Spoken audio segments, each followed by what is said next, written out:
사람의 몸은 닳아 없어지는 재료들로 만들어졌습니다.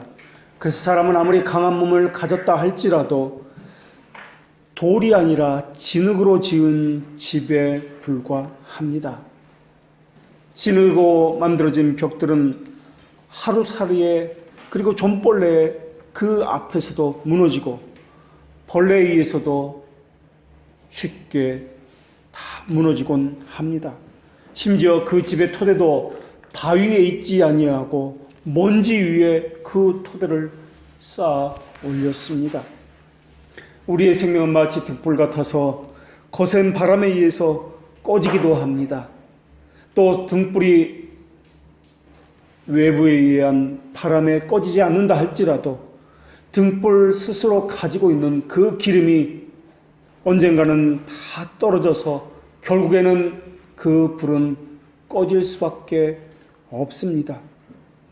질병은 우리가 이 땅에 온 순간부터 우리를 맞이할 차비를 다 맞추고 우리를 맞이하였습니다. 우리 영혼은 그러한 몸 안에 머물고 있습니다. 그러다 보니까 그림자가 우리의 몸을 따라다니듯이 죽음은 우리를 늘 따라다니고 있습니다. 죽음은 죄의 싹시입니다. 죽음이 우리 안에서 사라지지 않는 것처럼 죄도 우리 안에서 죽음과 마찬가지로 사라지지 않을 것입니다.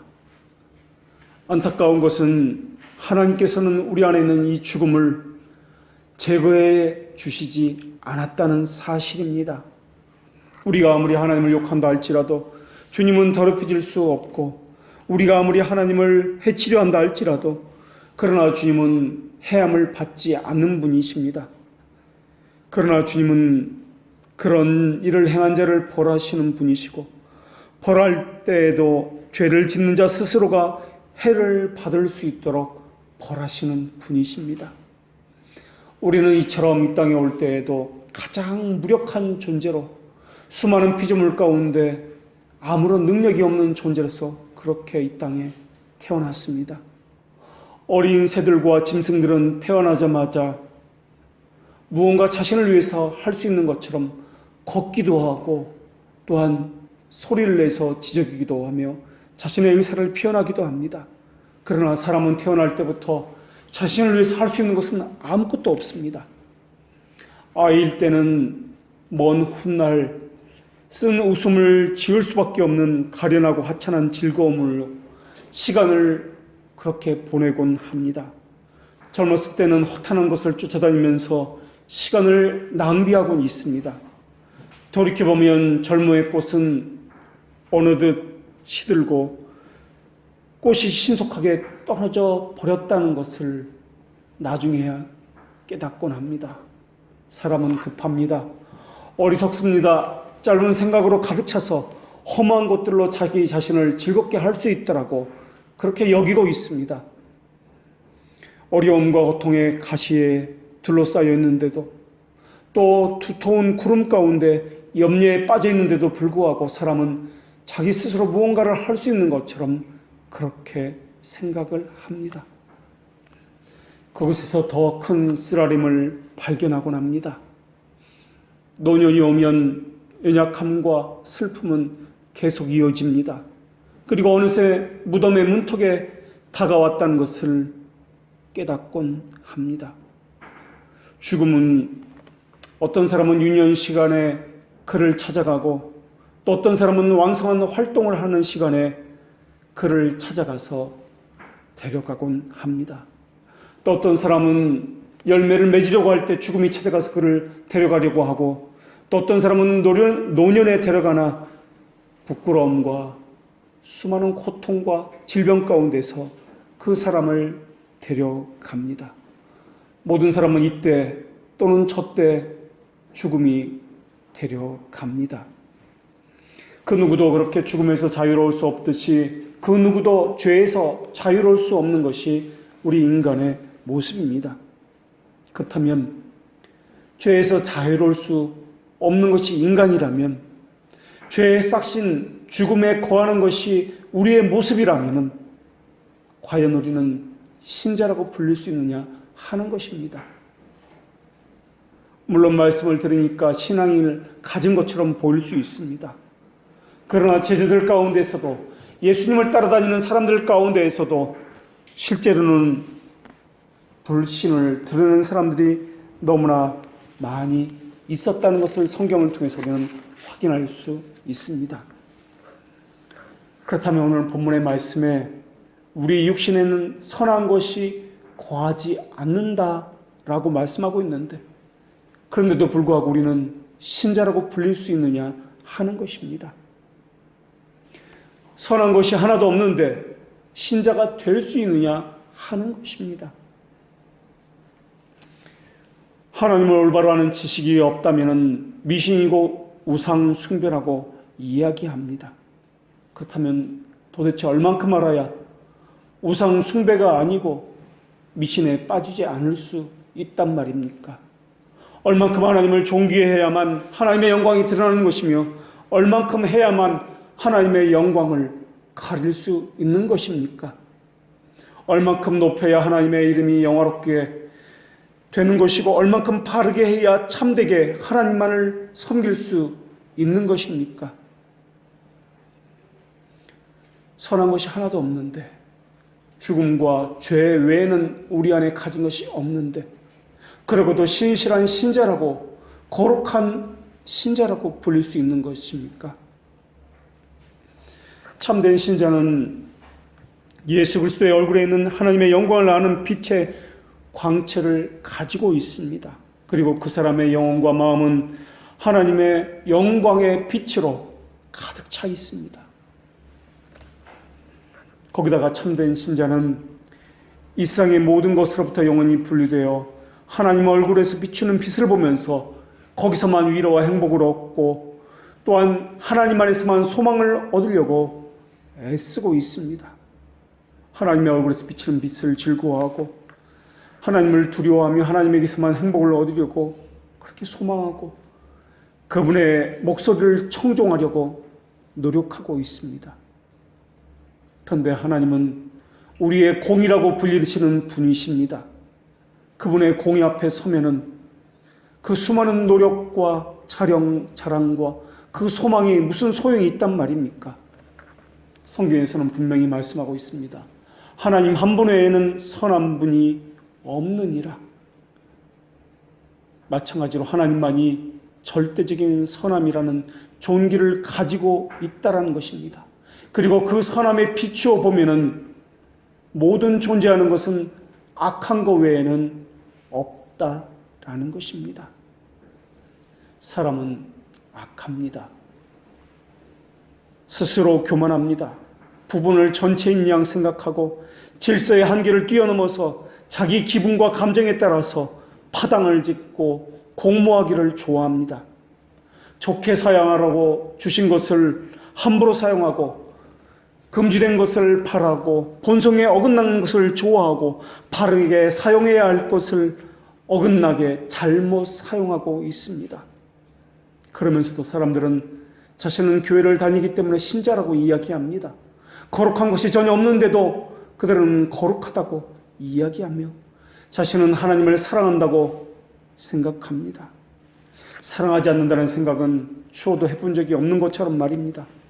그들은 교만의 뿔을 세워서 나는 주님을 사랑하니 주님의 사랑을 받을 만하다고 그렇게 생각하고 있습니다. 사람은 다른 사람은 몰라도 나는 하나님 말씀에 순종한다고 생각하고 있고 또 실제로 순종하고 있다라고 생각하고 있습니다. 그러나 성경은 분명히 말씀합니다. 오직 하나님 외에는 그 어떤 것도 선하지 않다라는 것을 말입니다. 그런 의미에서 본다면 하나님을 사랑한다고 말하는 것은 거짓입니다. 하나님 말씀에 순종한다고 생각하는 이 모든 것은 신성 모독의 죄를 짓는 것입니다. 그것은 위선의 죄를 짓는 것이기 때문에 그렇습니다. 왜냐하면 그 사람 안에는 선한 것이 하나도 없기 때문에 그러합니다. 사람은 자기가 사랑하는 것이 없어질 때 마음이 갈갈이 찢어지고 자신의 비참한 실존을 그때서야 깨닫게 됩니다. 이런 일이 있기 전에 자기의 모습도 그때서야 비로소 비참한 존재였다는 것을 깨닫게 됩니다. 자신을 죄인으로 인정하기 전까지 사람은 생각 속에서만 선할 뿐입니다. 사람들은 자기가 하나님을 사랑하지 않는다는 것을 발견하기 전까지는 자신은 하나님을 사랑한다라고 그렇게 착각하고 있습니다. 은혜를 받았다고 할 때 실제 은혜를 받은 것이 아니라 자기 감정에 의해서 속임을 받아서 은혜를 받았다고 착각하는 것과 마찬가지로 말입니다.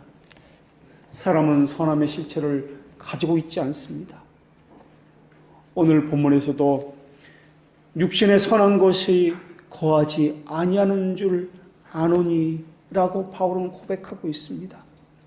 하나님 외에는 그 어디에도 선한이라는 단어를 붙일 수 없기 때문에 그렇습니다. 만약에 자신이 하나님을 사랑한다라고 생각한다면 어거스틴의 말에 따르면은 선한 것이 없는 선의 결핍인 악한 것으로 하나님을 사랑한다고 말해야 정확한 말이 될 것입니다. 그렇다면 그것은 선한 것이 아니라 사랑이 아니라 악한 것이고 하나님을 대적하는 것입니다. 주께서 우리의 양심을 살펴보실 텐데 누가 하나님 앞에 설 수 있단 말입니까?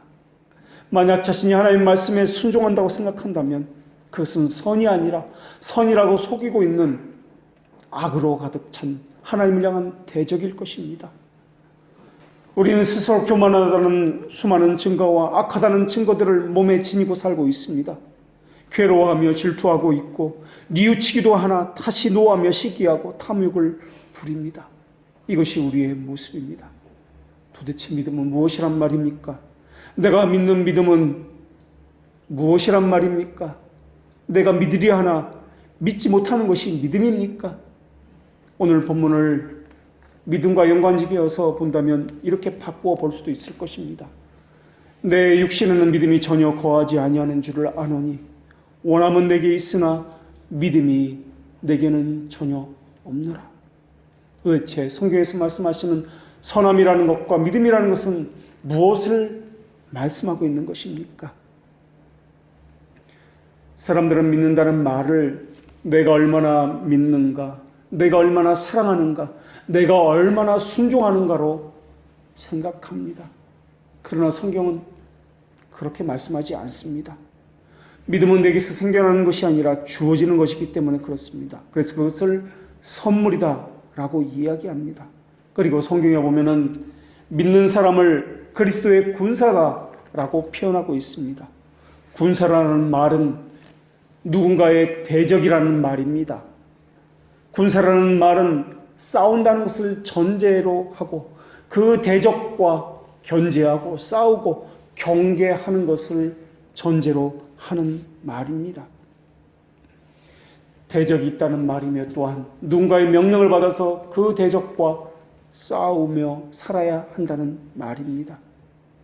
그래서 그리스도인이라고 할 때 그 사람이 믿는 사람인지 판단할 수 있는 기준은 그 사람이 어떤 기쁨과 평안을 누리고 있는가로도 판단을 받기도 하지만은 그거보다는 그 사람이 어떤 싸움을 하고 있는가, 어떤 고민을 하고 있는가로 그 사람이 신자인지 아닌지를 판단받을 수 있다라는 것입니다. 물론 평강은 그리스도에게 나오고 믿는 자들이 가진 거룩도 하늘에 속한 것입니다.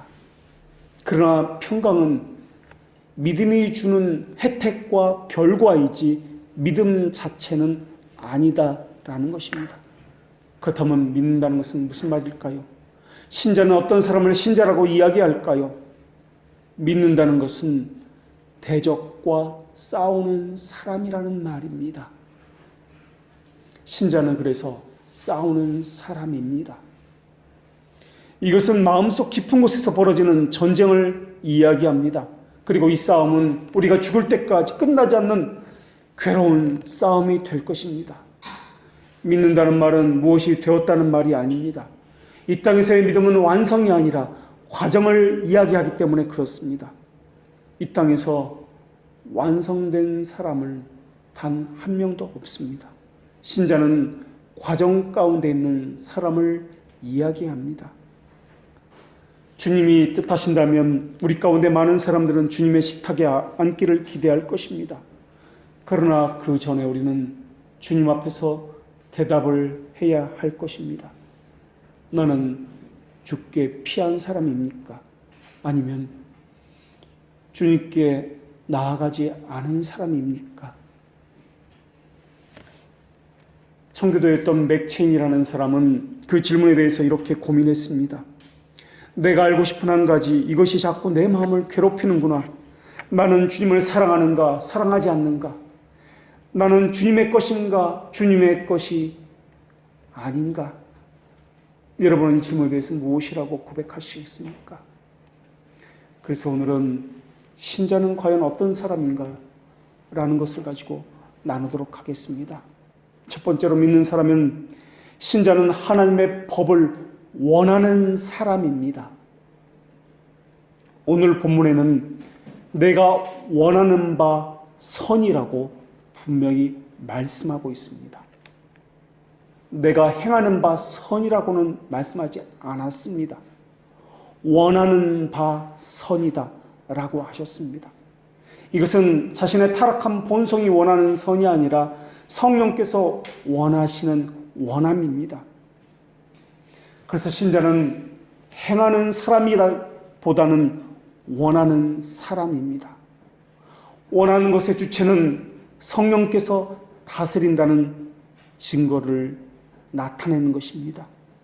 그래서 신자의 특징은 한순간만 원하는 것이 아니라 영원히 계속해서 그것을 원하고 있습니다.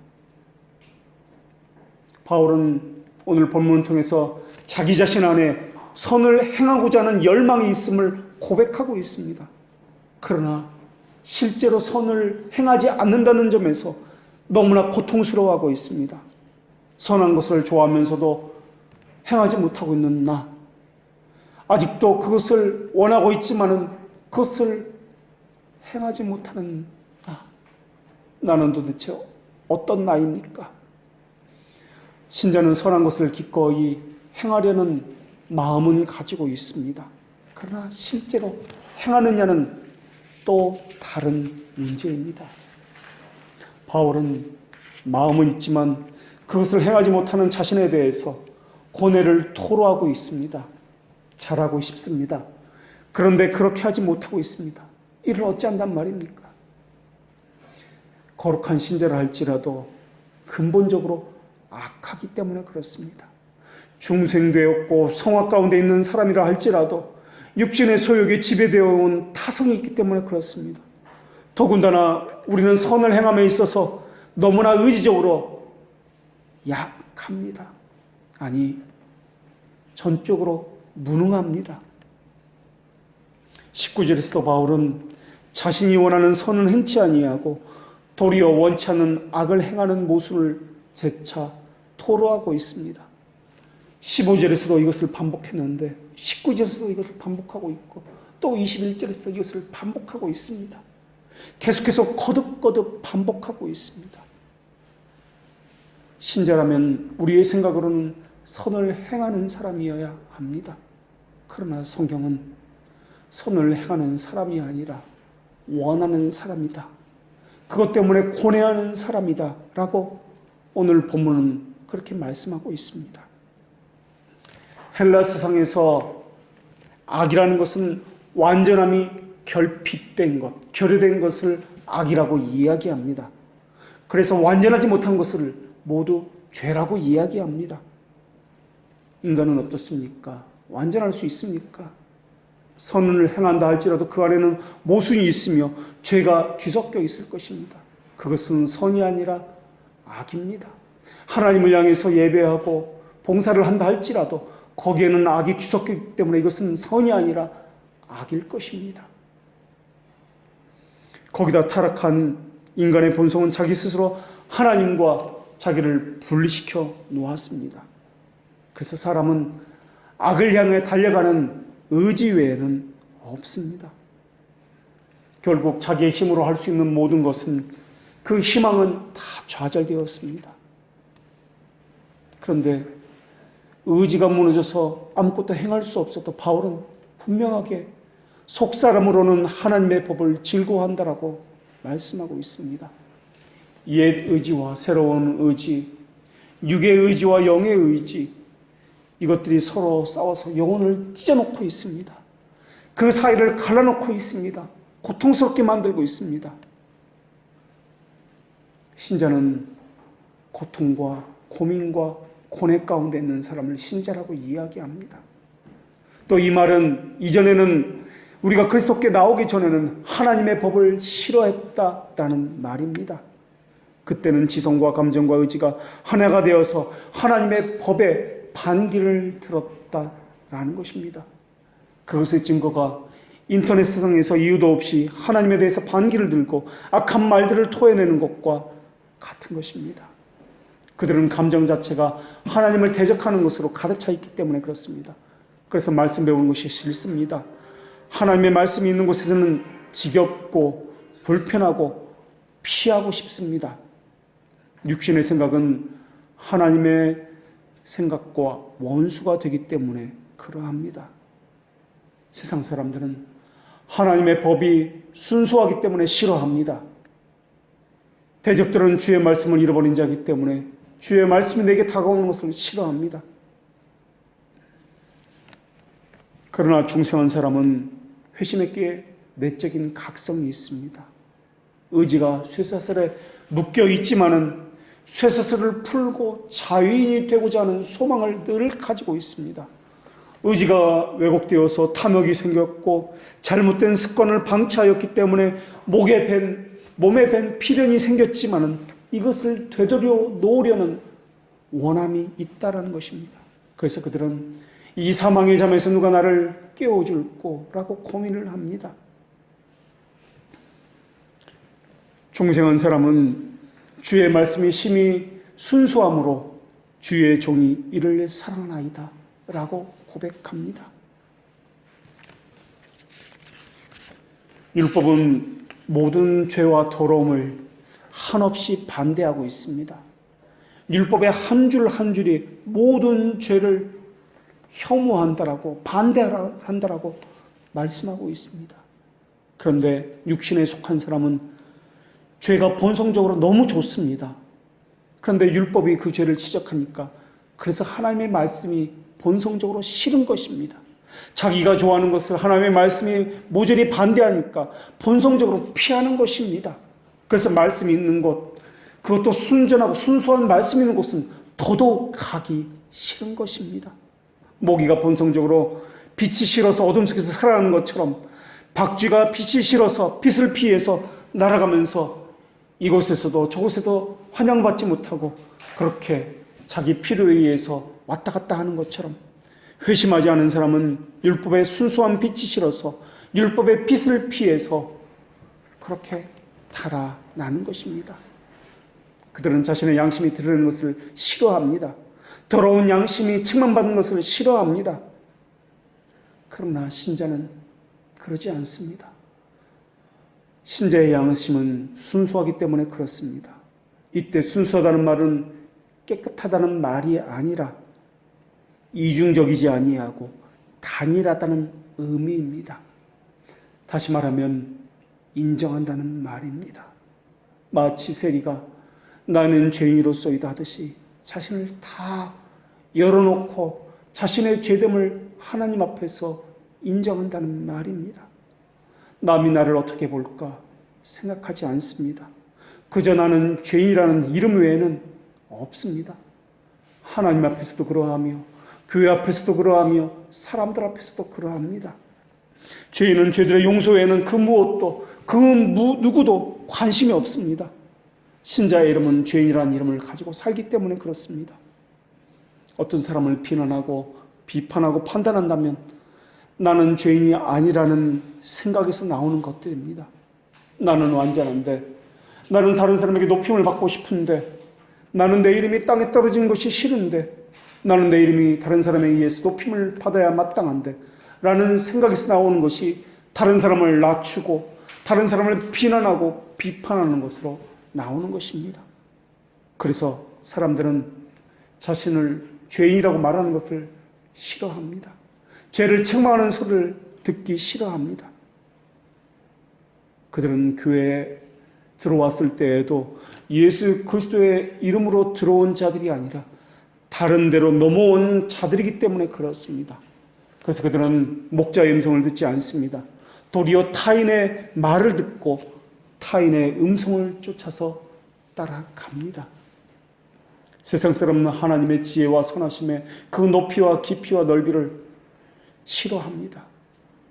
하나님의 그 지혜가 깊고 넓고 높기 때문에 싫어하는 것입니다. 신자는 바르게 하지 못하는 자기 자신에게 불만이지만은 거짓된 자들은 자기 자신에게는 만족하고 다른 사람에게는 불만입니다.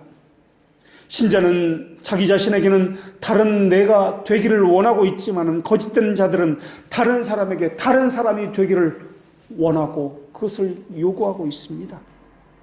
신자는 주의 계명들은 심히 넓으니이다 라고 고백을 하면서 그것 때문에 계명을 감격하고 기뻐하고 좋아하지만은 불신자들은 그것 때문에 계명을 싫어하고 반대하는 것입니다. 왜 그렇게 엄격하냐고 이야기합니다. 왜 그렇게 사랑이 없냐고 그들은 그렇게 이야기합니다.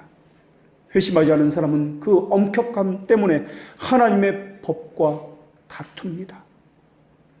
그러나 신자는 그 엄격함 때문에 하나님을 사랑하는 사람입니다.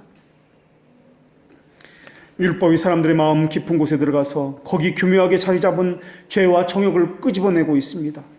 그러니까 사람들은 하나님에 대해서 반감을 갖고 불편한 것입니다. 그 자리가 불편하니까 그 자리를 사모하지 아니하고 그 자리에 있고 싶지 않은 것입니다. 그저 옛 자리에 내 본성이 좋아하는 그 자리에 있고 싶은 것입니다.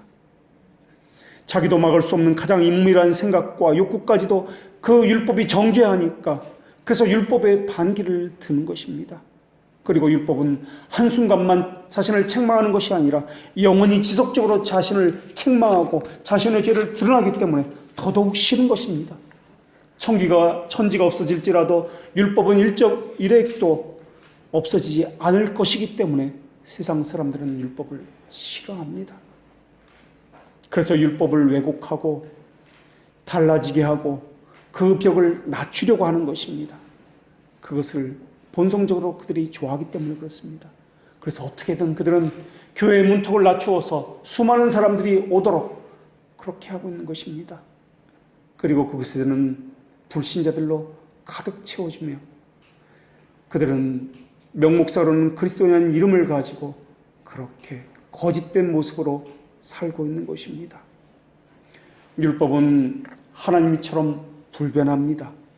변함도 없고 회전하는 그림자도 없으며 하나님께서 친히 우리 양심에 새겨 놓으셨습니다. 그래서 중생하지 않은 사람들은 이 율법을 거룩하기 때문에 싫어합니다. 그들에게 하나님의 율법은 원수이기 때문에 싫어하는 것입니다. 그러나 신자는 내 속 사람으로는 하나님의 법을 즐거워하나니 라고 고백합니다. 그래서 신자는 다윗처럼 내가 주의 법을 어찌 그리 사랑하는지요. 내가 그것을 종일 작은 소리로 읊조리나이다 라고 고백을 합니다. 신자는 예수님과 함께 나의 하나님이여 내가 주의 뜻 행하기를 즐기오니 주의 법이 나의 심중에 있나이다 라고 이야기합니다. 심중에 있다고 말할 수 있는 것은 더 이상 우리의 원수가 아닐 때 말할 수 있는 것입니다. 물론 율법은 내 양심을 찌르고 우리를 고통스럽게 합니다. 때로는 벌벌 떨게도 하고 두렵게도 만듭니다. 그러나 율법은 신자를 정죄하고 벌을 줄 수 있는 능력을 가지지 못했습니다. 왜냐하면 신자는 율법의 저주와 정죄에서 벗어난 사람이기 때문에 그렇습니다. 그들은 그리스도께 피하여 그분 안에서 안식을 얻은 사람이기 때문에 그렇습니다. 신자는 자기 죄로 인해서 그리스도의 피가 대접에 쏟아졌다는 것을 깨달은 사람들입니다. 그래서 그리스도께서 나를 위해서 저주를 받으셨기 때문에 그 남은 고난을 스스로 짊어지기를 원하는 사람입니다. 그 십자가는 언제든지 벗어 던질 수 있는 십자가입니다. 그러나 신자는 자기 스스로 짊어진 그 십자가를 기꺼이 자원하여 짊어질 뿐입니다. 더군다나 신자에게 교회라는 것은 내 양심의 고향이고 우리가 찾는 하늘의 모형이기 때문에 하나님의 말씀이 들려지는 곳이고 내 양심을 책망하고 깨우는 곳이기 때문에 그들은 교회를 사모합니다. 순전한 말씀이 있는 곳, 순전한 하나님의 음성이 들려지는 곳을, 그래서 내 죄를 책망하고 내 양심을 드러내는 곳을 그들은 더더욱 사모합니다. 그러나 거듭나지 않은 자들은 그러지를 않습니다. 교회에서조차 양심을 깨우는 소리를 듣지 못한다면 그들은 어디에서 양심을 깨우는 소리를 들을 수 있단 말입니까? 그들은 신자가 아니기 때문에 양심을 깨우는 소리가 들려지지 않는 곳을 찾는 것입니다. 나를 알게 되면, 내가 죄인이라는 것을 알게 되면 성령의 조명하심 때문에 그러합니다. 성령의 조명하심을 받은 사람은 자신을 높일 수가 없습니다. 죄인이라는 것을 인정하며 단일한 마음을 가지고 하나님 앞에 나옵니다. 죄들의 용서함을 받은 이들이 모여서 때로는 아직도 죄를 여전히 저지르고 있지만은 그 죄마저 서로 용서하고 자신이 지은 죄에 대해서도 용서함을 받음으로 확인하는 것이 바로 교회입니다. 다른 사람의 죄를 용서하지 못하는 이유가 무엇 때문이 그렇습니까? 단 하나의 이유 외에는 없습니다. 자신의 죄가 하나님에게 용서받지 못했기 때문에 그렇습니다. 교회는 자신의 죄가 용서받았다는 것을 다른 사람의 죄를 용서함으로써 확인할 수 있는 곳입니다. 그래서 교회의 첫 관문은 죄들의 용서입니다. 그래서 교회 안에 들어오시는 사람은 신자라는 이름으로 불리나 또 다른 이름은 죄인이라 불리며 그들은 교만할 수 없으며 비난할 수 없으며 또한 비판하고 정죄할 수 없는 것입니다. 왜냐하면 내가 그들과 동일한 죄인이기 때문에 그렇습니다. 그래서 교회는 죄들의 용서라는 관문을 통해서 들어왔기 때문에 서로의 죄를 용서하고 이해해주고 덮어주는 것입니다. 이것을 가리켜서 성도가 서로 교통한다라고 이야기하는 것입니다. 이 말은 죄에 대해서 관대하라는 말이 아닙니다. 말씀 앞에 내가 누구인지 알라라는 말입니다. 성령께서는 그것을 우리 심정에 기록해놓고 내가 누구인지를 알도록 그렇게 늘 깨닫게 하시는 분이십니다. 하나님께서는 약속하셨습니다. 그날 후에 내가 나의 법을 그들 속에 두고 그들의 마음에 기록하여 나는 그들의 하나님이 되고 그들은 내 백성이 되리라 라고 말입니다. 거룩하심이 하나님의 본질이신 탁월한 완전함이라면 복음은 하나님의 성품에서 나온 거룩함의 절정입니다.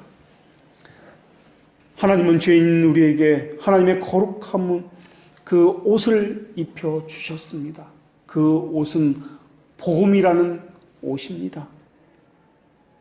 복음은 창조라는 거울보다도 더 하나님을 아름답게 더 거룩한 분으로 우리에게 나타내 보이신 것입니다. 복음은 우리로 하여금 죄를 짓고 싶지 않은 마음을 갖게 만듭니다. 주님의 영광을 바라보게 만듭니다. 주님과 같은 형상으로 변화되고 싶은 갈망을 갖게 만드는 것이 바로 복음이라는 거울입니다. 복음은 우리로 하여금 하나님의 생명을 소망하게 하고 또한 하나님의 생명으로 인도하는 경건에 관한 교훈을 담고 있습니다. 그래서 신자는 내가 거룩하니 너희도 거룩할지라는 말씀에 따라서 거룩으로 빚어져가는 그 도상에서 하나님의 그 거룩을 갈망하는 사람들입니다. 그 거룩으로 빚어져가는 과정 가운데 율법은 항상 기준이 되고 있습니다. 율법을 두려워하는 마음은 그리스도께서 우리에게 다가올 때 사라졌지만 율법을 좋아하는 마음은 마음속에 들어오는 성령께서 우리 안에 들어오셔서 주신 것입니다. 그래서 신자는 마음으로 하나님의 법을 늘 사모합니다. 신자의 특징 두 번째는 신자는 자기 속에 거하는 죄가 있다는 것을 알고 고백하는 사람들입니다. 오늘 본문에서는 21절에 한 법을 깨달았다라고 하는데 그 법은 선을 행하기 원하는 나에게 악이 함께 있다는 법입니다. 여기서 법은 우리 삶을 지배하는 원리라는 뜻을 가지고 있습니다. 이 법은 끊임없이 서로 싸우며 치열한 내적 갈등을 불러 일으키고 있습니다. 그러다 보니까 중생한 사람이라 할지라도 아무리 거룩한 신자라 할지라도 선이 악에게 지는 경우도 쉽게 볼 수 있는 것입니다. 이에 대해서도 바울 안에 그러한 모습이 있기 때문에 안타까운 심정으로 토로하고 있는 것이 오늘 본문입니다. 과연 이러고도 내가 신자라고 불릴 수 있단 말인가? 이러고도 내가 하나님의 백성이라고 불릴 수 있단 말입니까? 나는 은혜 받은 사람이기 때문에 이젠 죄하고 영원히 작별했을 거야 라고 아마도 생각했는지도 모르겠습니다. 이제부터는 다시는 죄를 짓지 않을 수 있을 거야. 나는 죄를 이길 수 있어 라고 생각했는지도 모르겠습니다. 하나님에 대해서 수많은 체험을 했기 때문에 이렇게 큰 은혜를 받았기 때문에 그 정도쯤은 나도 할 수 있을 거야. 이것은 어쩌면 우리가 큰 은혜를 받았을 때 우리가 했던 생각인지도 모르겠습니다. 마치 벌써 천국문에 이르렀던 것처럼 그렇게 느꼈는지도 모르겠습니다. 그러나 그 생각조차 교만을 갖게 만드는 사탄의 도구가 되었다는 것입니다. 하나님을 사랑한다는 마음조차 사탄의 도구가 되고 금방 유혹의 속삼에 우리의 마음이 들추어져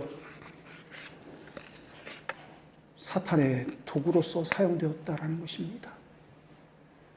그렇기 때문에 신자는 죄를 범한 후에 내가 한 법을 깨달았노니 곧 선을 행하기 원하는 나에게 악이 함께 있는 것을 발견했구나 라고 고백하는 사람입니다.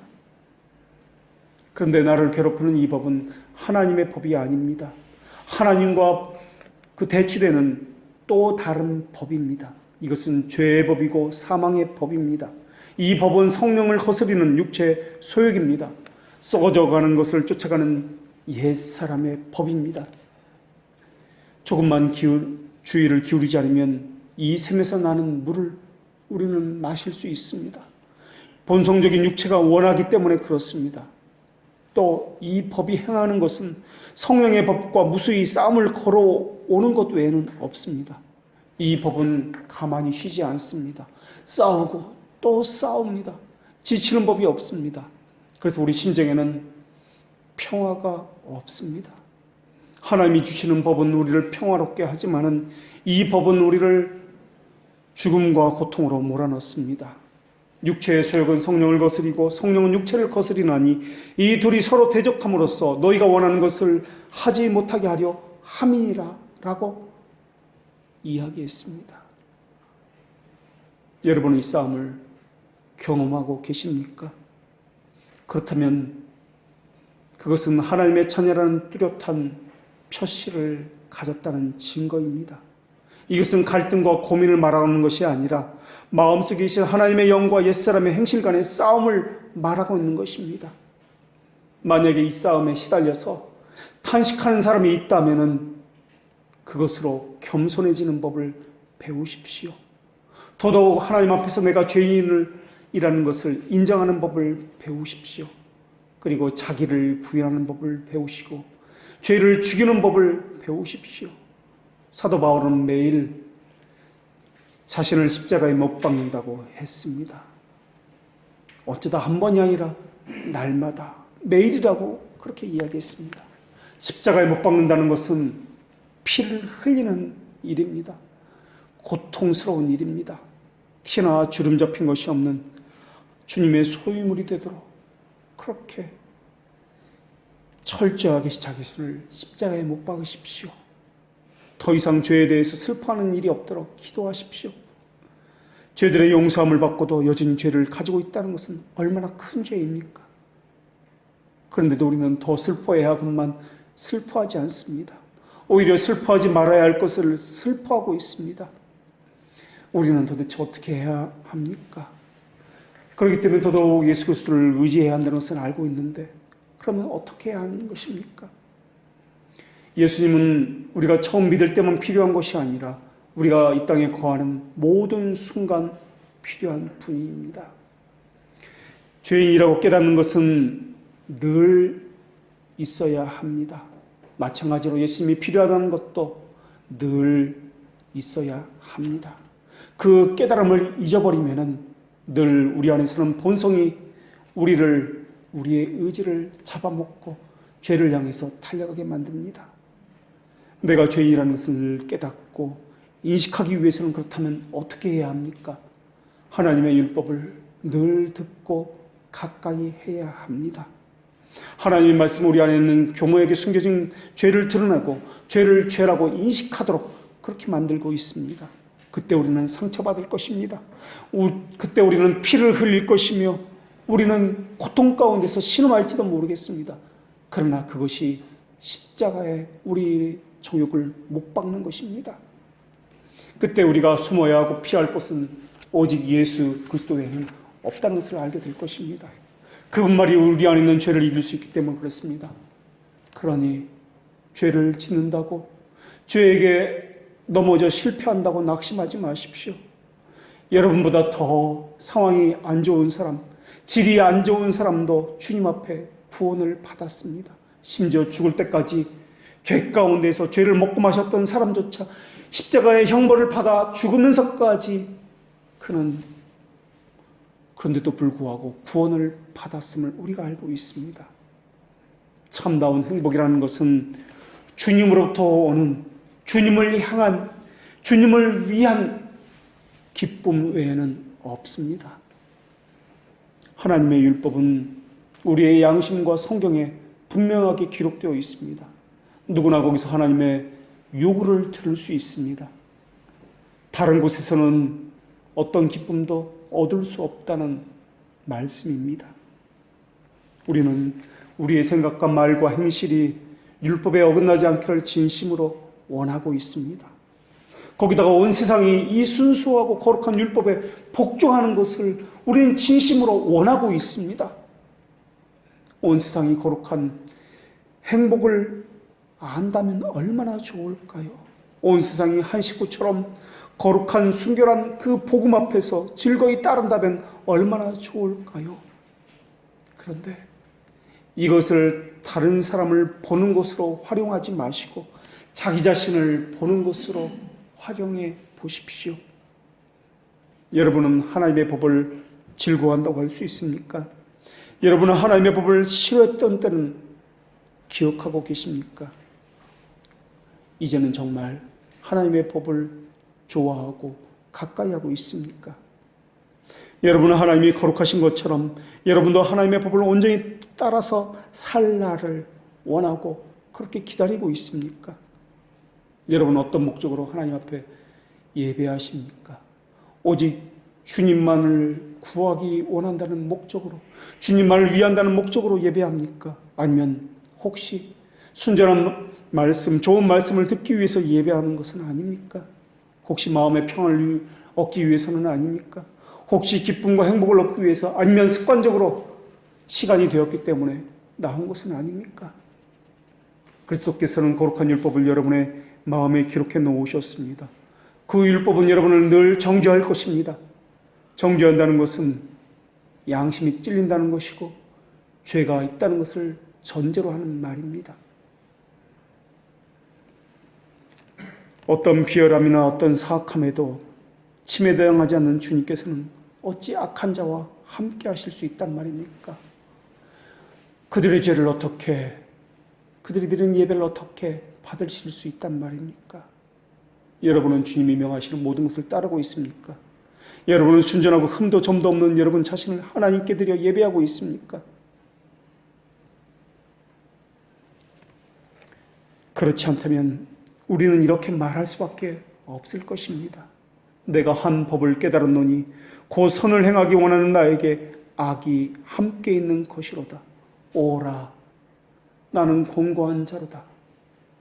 나는 어찌할꼬. 이것을 깨달은 사람은 남을 비난하거나 비판할 수 없을 것입니다.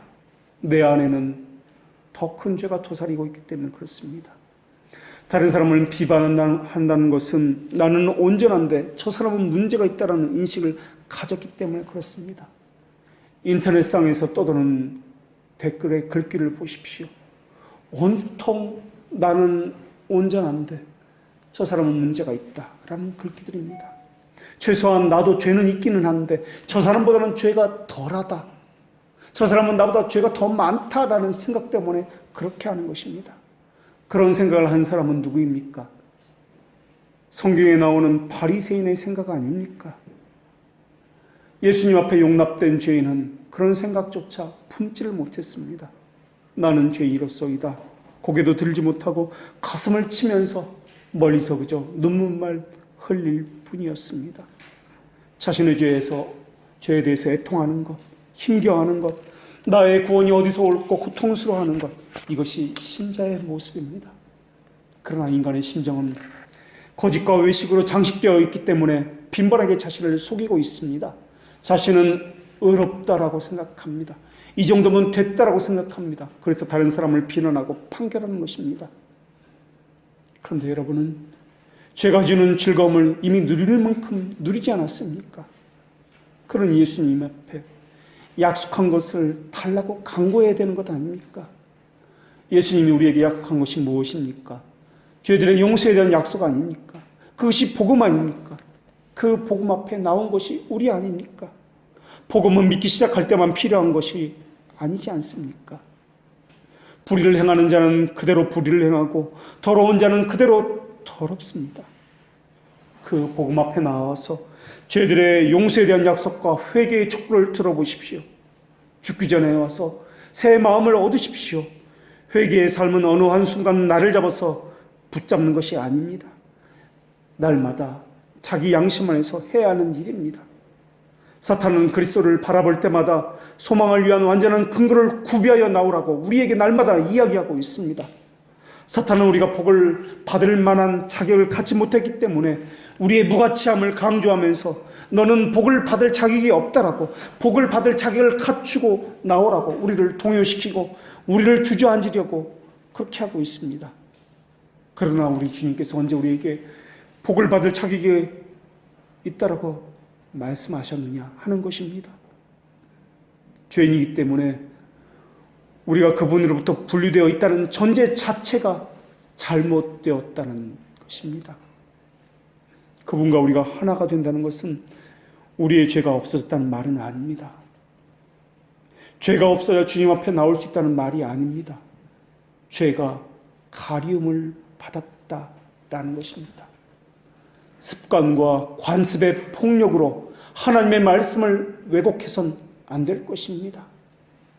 스콜라주의자들은 은혜 받을 자격을 도덕이라고 이야기했습니다.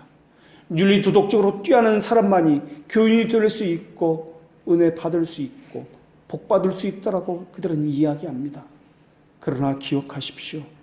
오직 하나님만이 근원적으로 선하십니다. 그리고 하나님 스스로만 선하고 그 외의 모든 존재는 선의 결핍을 가지고 있습니다. 그 누구도 선하지 않습니다. 그분만이 선하고 그분을 제외하고 모든 것이 악한데 죄인이 어떻게 또 다른 죄인을 비난할 수 있단 말입니까? 우리는 그저 예 아니면 아니오라고 할 수 있을 뿐입니다. 판단하시는 분은 하나님이시요 우리가 아닙니다. 심판하는 분은 하나님이지 우리가 아닙니다. 그런데 사람은 자기가 심판자가 되어서 자기를 심판하고 자기가 지혜자가 되어서 이 정도면 되었지라고 판단하고 판결도 내리고 또한 다른 사람에게까지 비난도 하고 있습니다. 하나님은 자신의 판단을 다른 것에 의존하지 않습니다. 마찬가지로 타락한 사람들도 하나님과 같이 그렇게 하고 있습니다. 자신의 판결을 다른 것에 의존하지 아니하고 자신의 감정과 자신의 생각과 자신의 경험에만 의존하고 있습니다. 인간은 스스로에게 나오는 선함을 갖고 있지 않건만 사람들은 자기 안에서 스스로 나오는 선함이 있다고 생각하고 있습니다.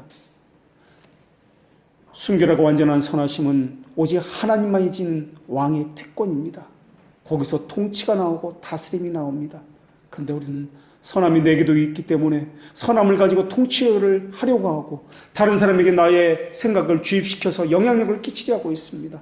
그래서 내게 동조하는 사람은 선한 사람이고 내 생각에 동조하는 사람은 악한 사람이라는 공식을 만들어내기도 합니다. 선하심은 하나님만이 가진 특징입니다. 우리 안에는 선함이 전혀 없습니다. 그런데도 교묘하게 악을 선이라 말하고 자신도 선함이 있다라고 이야기하고 있습니다. 그 선함을 가지고 주위 사람을 영향력을 끼치려 하고 세상을 바꾸려 하고 있는 것이 우리의 모습입니다. 하나님의 선하심을 진실로 묵상하는 자는 자신의 악함을 깨달을 수밖에 없습니다. 하나님 외에는 선한 분이 없기 때문에 그렇습니다. 그리고 하나님의 선하심을 묵상할 때에는 반드시 우리의 마음을 특별히 고양시킬 수 있다고 성경은 가르치고 있습니다. 왜냐하면 예수 그리스도를 필요로 하기 때문에 그렇습니다. 그래서 우리는 하나님의 선하심을 깨달음을 통해서만 하나님의 거룩한 성품에 동참할 수 있다는 것도 깨닫게 될 것입니다. 하나님의 선함을 높이지 않는 사람은 하나님의 선함을 기뻐하지 않는 사람일 것입니다. 하나님의 선함을 묵상하지 않는 사람은 하나님의 선함을 닮아갈 수 없는 사람일 것입니다. 왜냐하면 우리는 우리의 선함을 가지고 하나님 앞에 나아가는 것이 아니라 예수 그리스도의 선함을 가지고 하나님의 선하심에 동참하기 때문에 그러합니다. 하나님을 부를 때 성경에서 가장 먼저 부르는 성품이 무엇입니까? 하나님은 선하시고 자비하시고 긍휼이 풍성하신 분이라고 불리는 분 아닙니까? 선함에서 자비하심이 나오고 자비하심에서 우리를 불쌍히 여기는 긍휼이 나오는 것 아닙니까? 하나님의 선하심이 우리 안에 비추어지면 우리는 악함 외에는 없다는 것을 인정하지 않을 수 없을 것입니다. 믿음은 우리에게 도덕적으로 부족함을 따지지 않습니다. 우리는 우리 스스로 우리 안에서 도덕적인 부족함을 따지고 있지만은 믿음은 우리가 부족함 가운데 있을지라도 하나님은 결코 우리를 버리지 않는다는 것, 이것으로만 만족합니다. 믿음의 근거는 우리에게 있는 것이 아니라 하나님께서 무상으로 주오신 그 약속에 근거하기 때문에 그렇습니다. 사람들은 자신이 죄인이라는 것을 인정하면서도 자신이 아무것도 아니라는 사실은 인정하기를 싫어합니다. 우리 안에는 선함이 없습니다. 만약에 선함이 있다면 그것은 내 것이 아니라 주님의 것입니다. 그런 면에서 우리는 한편으로는 아무런 가치가 없으나 그러나 한편으로는 귀히 여김을 받는 존재입니다. 한편으로 아무것도 아니라는 말의 뜻은 내게는 선한 것이 아무것도 없다는 뜻이며 귀히 여김을 받는다는 뜻은 내 것이 아니라 그것은 주님 것이기 때문에 주님은 귀히 여김을 받아야 한다는 뜻입니다. 스펄전 목사님은 이렇게 기도했습니다. 오 여호와여, 저의 길이 아니라 주의 길을 이끄소서. 그것이 아무리 캄캄하게 보인다 할지라도 주의 오른손으로 친히 나를 인도하시며 저를 위해서 길을 골라주셔서 그 길이 평탄한 길이든 거친 길이든 주님이 인도하시는 길은 내게는 최고의 길입니다. 제가 보기에 그 길이 꾸불꾸불하거나 평탄한 것은 전혀 문제가 되지 않을 것입니다. 주님이 택하신 그 길이 결국은 주의 안식으로 인도할 것이기 때문에 그렇습니다. 저는 감히 제 자신의 길을 선택하지 않사오니 설사 할 수 있다 할지라도 그렇게 하지 않겠나이다. 오 나의 하나님이시여, 주께서 저의 길을 저를 위해서 택해 주시옵소서. 그리고 제게 그 길을 갈 수 있는 힘을 주시옵소서. 그러면 제가 그 길을 걸어갈 수 있나이다. 주께서 저의 잔을 취하사 거기다 기쁨이나 슬픔을 채워주소서. 주께서 보시기에 가장 좋은 대로 좋은 일이나 굳은 일이나 주께서 원하시는 대로 내게 골라 주소서. 기도하겠습니다.